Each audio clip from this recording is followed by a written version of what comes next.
آپ ابھی چند لمحوں میں ملاحظہ کریں گے ڈاکٹر صاحب. شکریہ ندیم. السلام علیکم. Welcome back, dear viewers.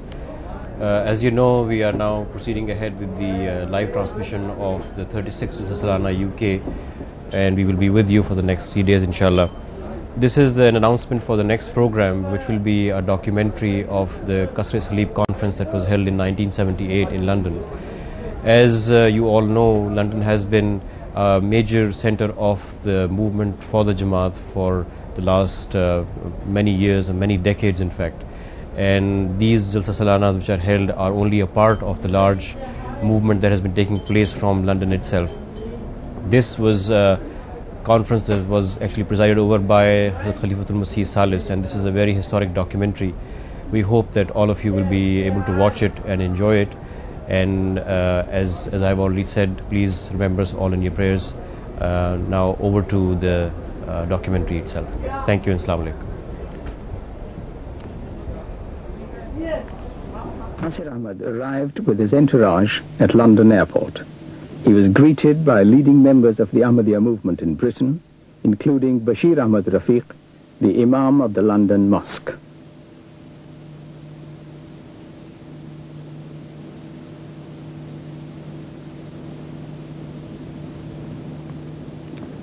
Soon after his arrival, Hazrat Mirza Nasir Ahmad, accompanied by his wife, was escorted to the VIP lounge for a press conference to announce his arrival in the United Kingdom and his proposed attendance at the international conference.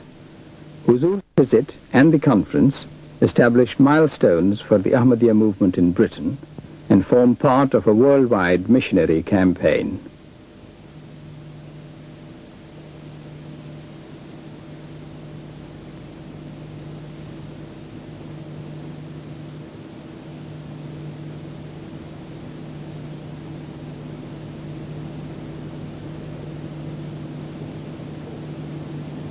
The first mosque in London was built in 1924, and the buildings alongside formed the headquarters of the Ahmadiyya movement in Great Britain.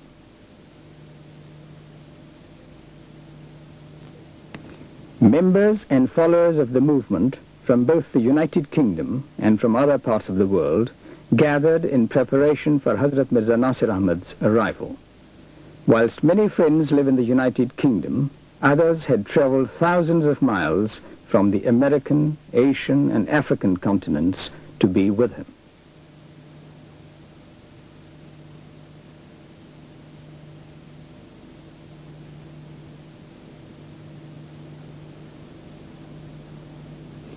Arriving by car, Hazrat Mirza Nasir Ahmad, with an agility belying his years, was anxious and eager to meet the several hundred followers who had assembled to greet him.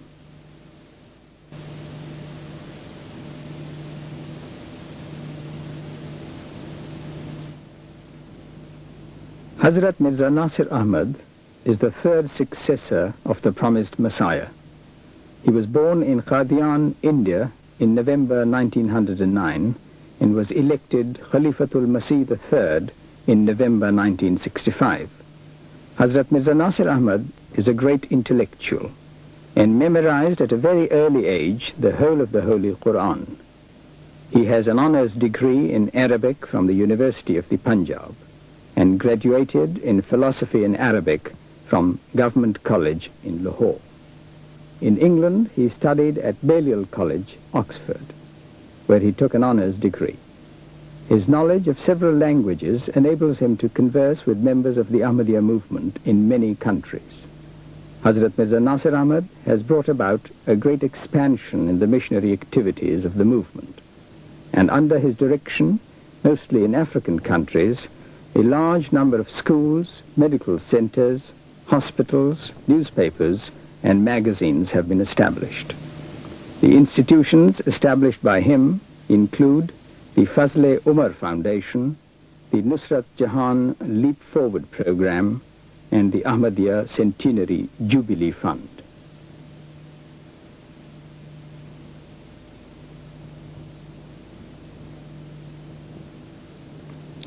The eagerness with which the elders of the movement and friends both young and very young push forward to honor Huzur was a clear demonstration not only of the high esteem in which he is held, but also of the friendly and warm personality which emanates from him.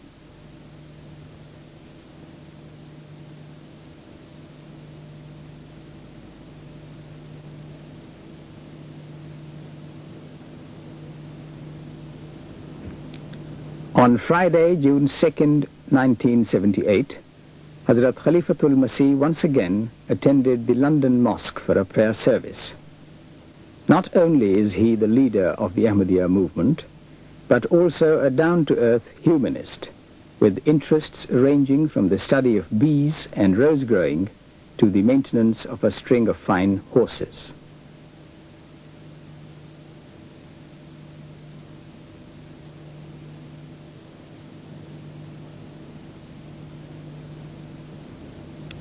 Inside, the mosque was crowded with friends to hear Huzur on this occasion deliver a sermon and to lead the assembly in prayers.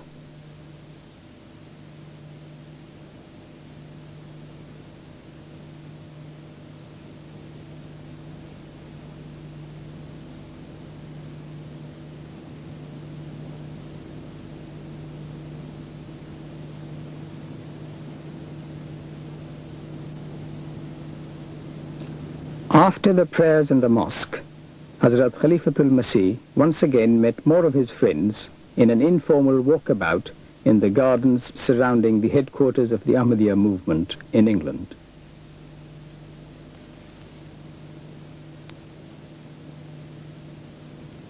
For the formal group photograph, Huzur, with his principal colleagues, sat for the host of photographers which surrounded him on every occasion.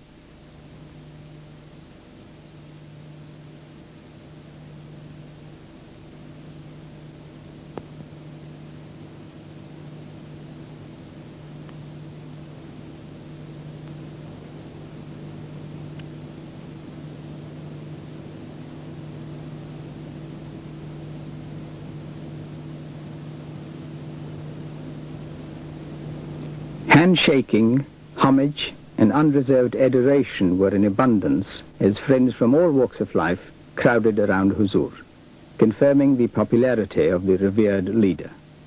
Throughout the world, the Ahmadiyya movement has over 10 million believers, of which around 10,000 are in Britain.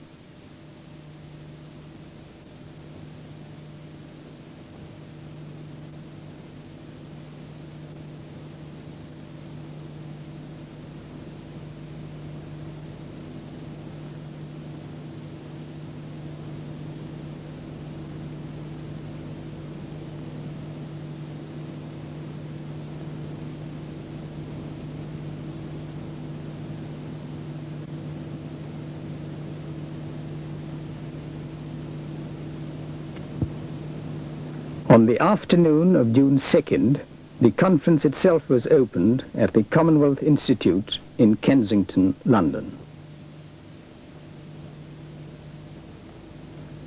Hazrat Mirza Ghulam Ahmad of Qadian proclaimed that Jesus was only a human being, and that he came as a messenger of God, carried out his mission, and died a natural death like all mortal beings. The Ahmadiyya movement declares that Jesus did not die on the cross, but was taken down by his followers while still alive. He traveled to India to convey his message to the lost tribes of Israel, and died at a great age in Kashmir, where his tomb can still be seen. Recent archaeological excavations have confirmed it to be the tomb of Jesus. The theme of the conference was therefore the deliverance of Jesus from the cross, and literature produced by eminent historians and writers was on display. For this historic event, believers and friends came to gather information and to be addressed by Orientalists, archaeologists, scholars, and theologians of many religions, who had been invited from all over the world to speak on their beliefs. The opening ceremonies took place before a packed main hall and to overflow audiences in adjacent halls by television. For this opening session, the speakers on the stage were Dr. Ladislav Philip, Sir Muhammad Zafarullah Khan, Bashir Ahmad Rafiq, and Air Marshal Zafar Chowdhury.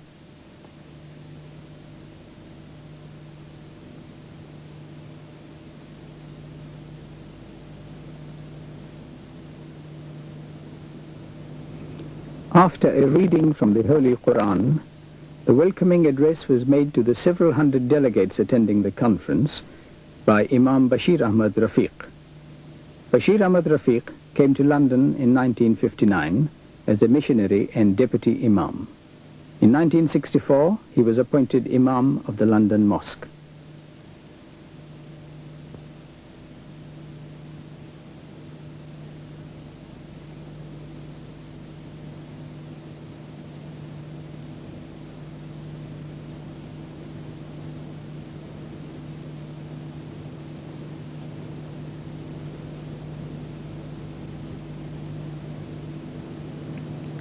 Following the Imam's words of welcome, the conference was opened officially by Sir Muhammad Zafarullah Khan.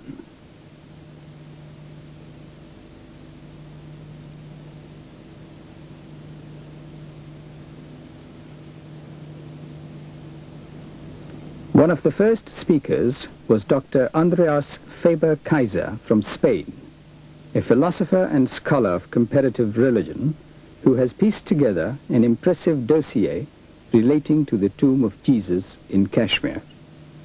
Dr. Faber-Kaiser's topic was that Jesus did not die on the cross.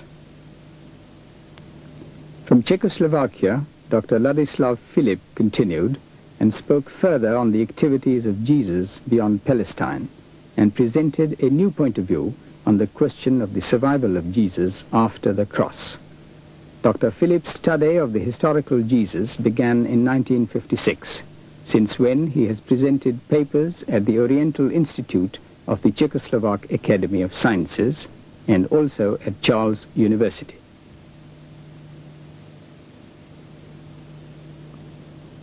The next subject covered the deliverance from the cross according to the Holy Quran and was delivered by Mr. Abdussalam Medson from Denmark. Mr. Medson joined the Ahmediyya movement in 1956. He is the author of a number of books on religion, as well as the translator of the Holy Quran into Danish.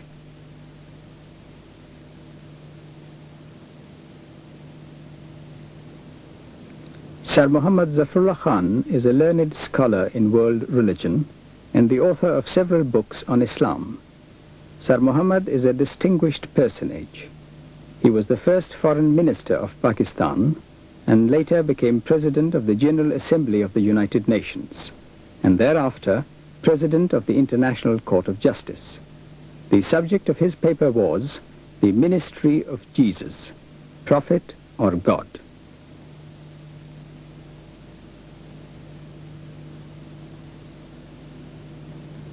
Born in the Punjab, India, Mirza Muzaffar Ahmad is a grandson of the promised Messiah, Hazrat Mirza Ghulam Ahmad. The topic of his address was the lost tribes of Israel.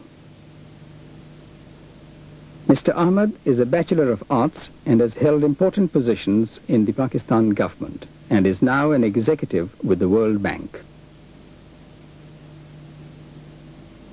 Sheikh Abdul Qadir, yet another scholar of repute to address the conference, covered the subject of the post-crucifixion life of Jesus. Sheikh Abdul Qadir is also the author of several books and pamphlets, including The Inmates of the Catacombs, the Qumran Scrolls, and the Holy Quran and Orientalists. Mr. Reginald Charles Everard Schofield is an Englishman born in Lincolnshire, and very graphically discussed the whole question of the survival of Jesus from the cross. His experience of different cultures and his interest in comparative religion gave an added depth to his talk and to his conviction that Jesus did not die upon the cross. He is convinced that it is now possible to distinguish the true story in the Bible.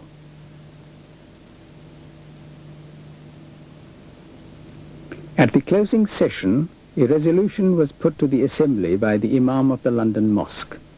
The resolution called upon the governments of India and Kashmir to confer the status of an historical religious monument on the Rawza Bal at Srinagar, Kashmir, that adequate provision be made for its regular upkeep, and that encouragement be given for further research by permitting reverential investigation into the authenticity of the tomb. The resolution was unanimously endorsed.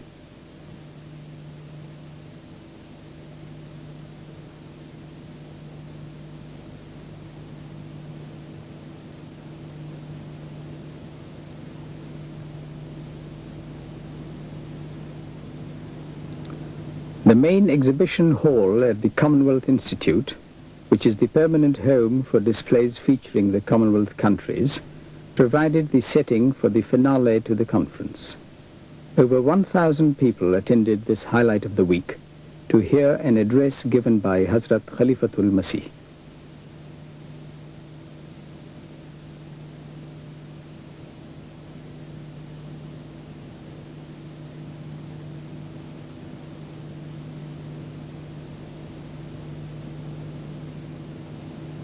After a recitation from the Holy Quran, given by the Deputy Imam of the London Mosque, and following the welcoming address by Sir Muhammad Zafrullah Khan, Hazrat Khalifatul Masih spoke to the audience. He spoke of the total uniqueness and perfection of God, the Creator and Master of all, and of man's total dependence upon him. He went on to compare the Christian and Islamic teachings, and with support from the Holy Quran, spoke at great length of the deliverance of Jesus from the cross. He conveyed with great love and humility a message to his people, asking them to be happy and sing praises to God and to turn to him in repentance to win his love. As God had said to the founder of the movement, "If you will become mine, the world will be yours."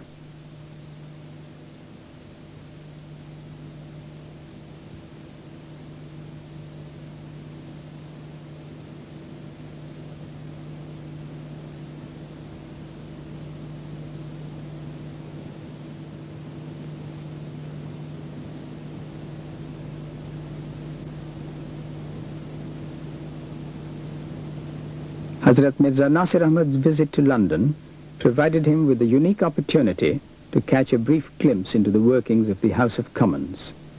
Host for the day was Mr. Tom Cox, Member of Parliament for the London Borough of Tooting.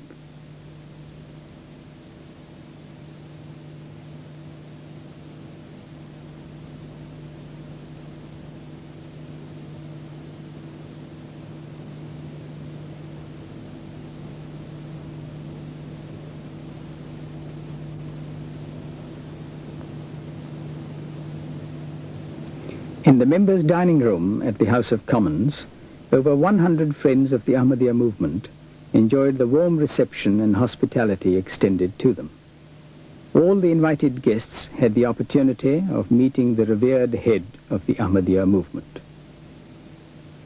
Huzur spent some time chatting to local dignitaries, including the Mayor of Wandsworth and later the Mayor of Croydon. The mayors of 4 London boroughs were among the guests.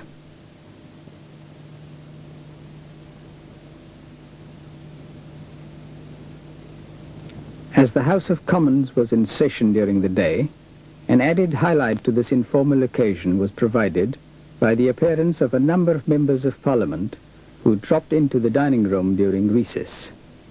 Notable amongst the 18 members of Parliament who called in was Mr. Norman St. John Stevens, and Huzur spent some time talking to him. Undoubtedly, the conversation swung around to religion. Several religious denominations were represented, including members of the Jewish and Catholic faiths, and throughout the afternoon, Huzur was kept busy with introductions and had ample opportunity for conversation on religious matters.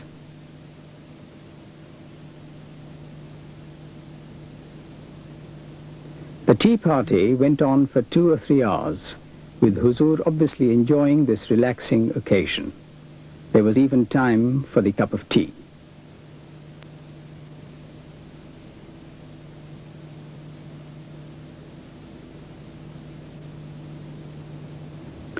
During the proceedings, Huzur appeared to be quite at home and without doubt made a deep impression on the guests.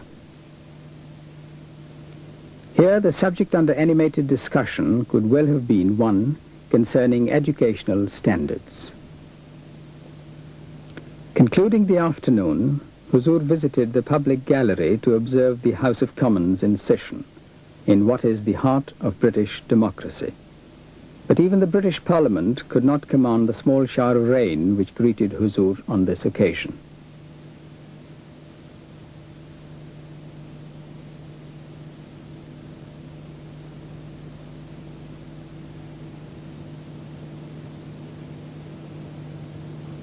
On Sunday, June 11th, under a cloudless sky, Hagley Hall in Starbridge, on the outskirts of Birmingham, furnished yet another lovely occasion. This time an informal picnic in the grounds of the stately home.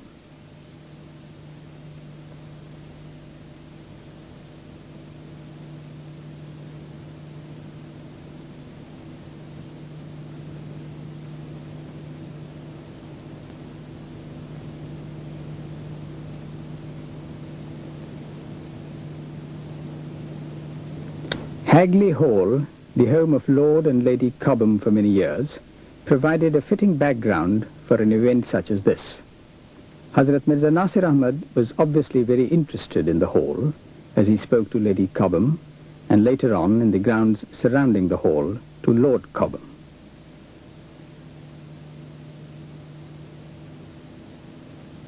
Huzur's extensive travels throughout the world and his experience of life enable him to converse easily at all social levels. Through his efforts, the Ahmediyya movement is brought into wide contact with all walks of life.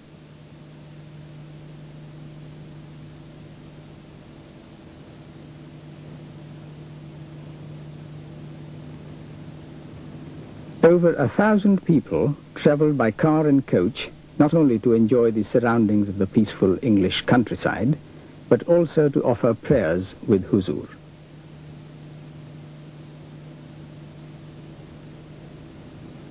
The Ahmadiyya movement was founded by Hazrat Mirza Ghulam Ahmad, the promised Messiah and the expected world reformer. He came with the spirit and power of all the prophets of God.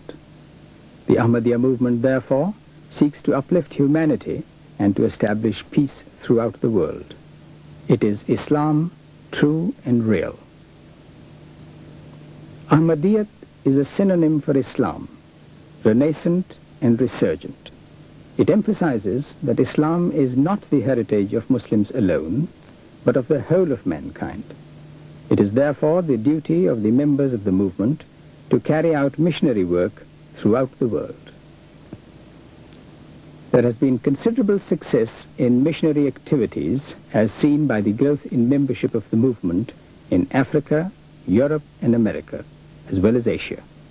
The Ahmadiyya movement has already established 135 active missions in over 40 countries. It has also founded educational and medical institutions in many countries. In Africa and the Middle East alone, the movement has 71 educational institutions. It also publishes several newspapers and more than a score of periodicals. Membership of the movement is by no means confined to people of Indian and Pakistani origin, and the growth in membership of people of European and West Indian descent is most encouraging. Even on a holiday or during a period of relaxation, a Muslim does not neglect his duty to God or fail to offer the prescribed prayers. Hazrat Mirza Nasir Ahmad is a man of firm belief and conviction, and his visit to the United Kingdom will be remembered for a very long time by all those who were privileged to be near him, honor him, and pray with him. His visit will provide even firmer foundation for increasing the movement's activity and influence, not only in Great Britain, but throughout the world.